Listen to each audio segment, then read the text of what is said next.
How can mechanics be used to support narrative play in fantasy card games? One of the many things in fantasy card games that often goes unnoticed is narrative, but narrative often plays a large role in setting the scene and is seen in the mechanics. This is called narrative play, defined as narrative that unfolds in gameplay through player interpretation by Doubleman and Salon and Zimmerman. Narrative play falls under the concepts of play design where it is utilized to create more impactful play for the players. It can be seen in works such as Yu-Gi-Oh! The Trading Card Game and Magic the Gathering, where they have multiple narratives across all their different cards, and this is a large aspect of their success, something that is studied in the creation of level up heroes. In outlining the creation process of narrative play, it allows for future game designers to understand and make their own unique, narrative-rich fantasy card games. Narrative play is divided into two categories as is proposed by Salon and Zimmerman as emergent and embedded narrative. Emergent narrative is the concept of the story being created in real time with the player's actions, while embedded narrative is the concept of story placed into the game by the creator. Understanding how this works in practice requires breaking down the mechanics and seeing how players could interpret the narrative against what was intended by the creator. Further understanding that narrative in card games also won't have a strict beginning, middle, and end, as Dashiell notes that due to the nature of games and how they unfold in real time, that actions have different players affect different players in different ways or have effects that ripple beyond the turn. I will be addressing different types of mechanics and how they are defined in relation to each of the fantasy card games. I will also discuss the thought process behind how narrative emerges through the process of gameplay in an idea called ludonarrative. The concept of intersection between gameplay and narrative elements. Defining different mechanics and explaining their practical uses in the game is the first step to understand their role in narrative play. The ones I'll address are card typing, card abilities, card stages, card actions, attacks, and board mechanics. Card typing often refers to two aspects of the cards. Either it's an elemental type, which is typically color-coded, or creature types. Games may sometimes have more than one type, sharing both of these types on the same card. Card abilities are often either passive effects that happen consistently, or quick effects that can be used for one feature then will often discard that card. Card stages are the different levels that a particular card may have. They may become stronger as they level up into a stronger card. Card actions attacks is not always how cards target another card. It's just about how they target another card. This may not always have damage, but may create status effects. Board mechanics is general game mechanics. They tend to be more specialized to the game and don't suit a singular definition. The process of how each of these aspects pair together to reflect both intended narrative and narrative created by the player is unique per playthrough. With Level Up Heroes, it focuses on Dr. Valentine Quartel and her family, as she is looking for the flower asphodel of life to bring back her deceased wife, Harriet Quartel.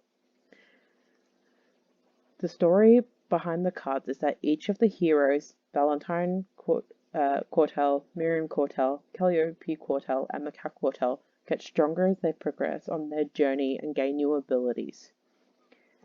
They leave the comforts of their home, Quartel's laboratory, to go on this journey with the guidance of Harriet Quartel, who sacrificed herself and which is suggested in True Love's Sacrifice and Harriet's Last Stand.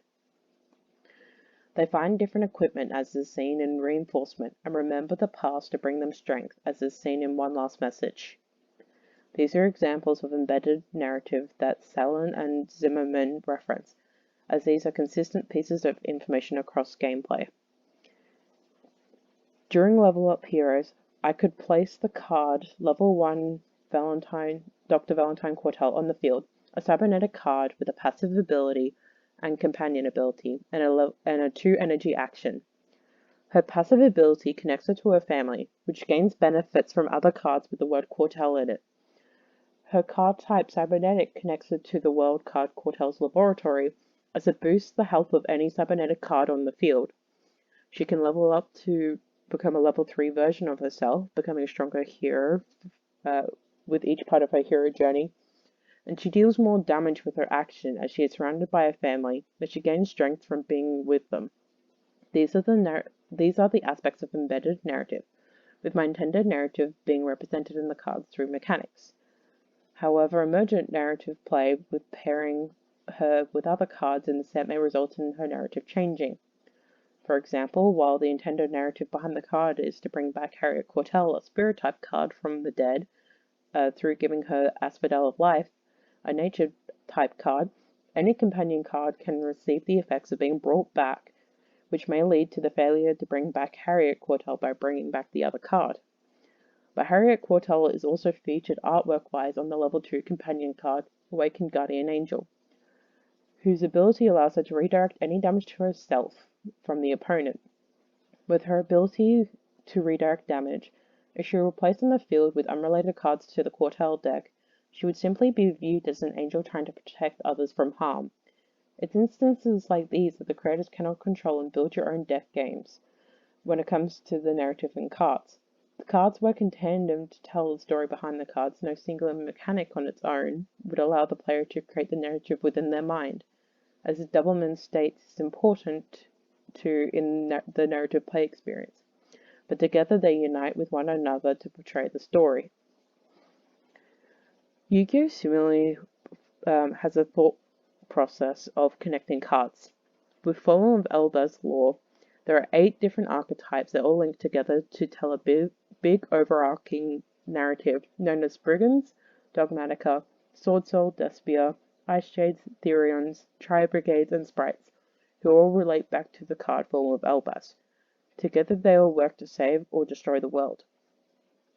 Fallen of Elbaz as a card is based around a boy who's lost his memory and travels the world with incredible Ecclesia the Virtuous, who saved him from being destroyed by the Dogmatica. He can transform into various dragons based on the materials he touches, and this is reflected in his ability, which allows him to change forms by interacting with the opponent's monsters and consuming them to become a big dragon. This is both mechanically useful, but also reiterates his abilities in the narrative due to his ability to change forms. And similarly with Magic the Gathering Innistrad, as is broken by Ristic Studies, he refers to more mechanical elements of narrative, which has the transform mechanic, which is where a card has 2 sides with text and images, rather than a backing and a front, and depending which side it is faced up will determine which is active. This can be seen with the card Startled Awake / Persistent Nightmare, where the card is either waking up from a nightmare or being in a restless sleep. The mechanics reflect the supernatural theme of the set. It's fun and unique, and a difficult mechanic to implement into a card game. It works for both Salon's and Zimmerman's concept of embedded and emergent narrative, allowing players to tell the narrative their way, but the flipped cards will always have an element of embedded narrative and meaning to it. The way that narrative can present itself through mechanics can be represented in multiple ways. The smallest of aspects, when paired with other mechanics, work in favor of narrative play, portraying both narratives intended and created in the moment. In the case of many of the mechanics, they don't work on their own, but as supplements with other mechanics to push the narrative. That's why Dashiell makes a point to say that narrative as a concept requires an active effort, because without trying to make an active effort into interpreting and reflecting, they cannot be placed into a coherent narrative. Through the analysis of each of the games and breaking them down, understanding how they work to push the narrative allows creators to understand narrative play for their own projects.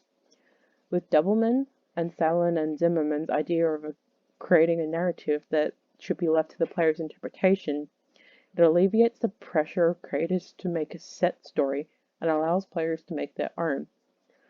Despite the discussions of narrative mechanics, it has a downside. Players have to actively choose to read the story in the cards, and this is not something creators can control. But the effort of making fantasy card games narratively interesting does not go unnoticed. It added to the success of Magic, where the investments of the world holds for the players. It can be seen with the investments of Ristic Studies, who goes into depth analyzing the world of Innistrad.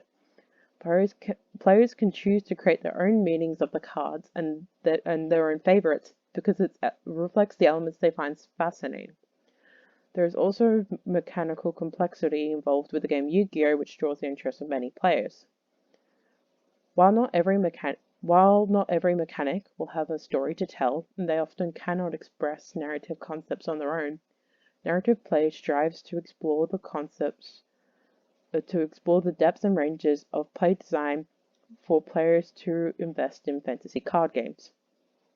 Realizing the creation of narrative play through card game mechanics relies on players piecing this together. The potential for misinterpretation is higher. Understanding the limitations creators face leaves room for them to have patience with their creations. Creators can go to incredible lengths by understanding limitations and thought processes behind creating narrative mechanics, embedding as many aspects of play design as possible to aid the portrayal of narrative. Games like Magic the Gathering and Yu-Gi-Oh! Are so successful in their endeavors because they use as many elements in their gameplays, and as such, with additional help of story articles releasing to coincide with the relevant sets. Level Up Heroes reflects upon the approaches taken from each of these games and aims to create different methods within narrative mechanics to create an engaging experience. With further breaking down narrative play into two categories, emergent and embedded narrative from Selen and Zimmerman, creators can also clearly outline what their goals are for the game and work to create interesting narratives. In showing the nuances of narrative play, creators can utilize mechanics to portray their stories in different ways. And thank you for listening.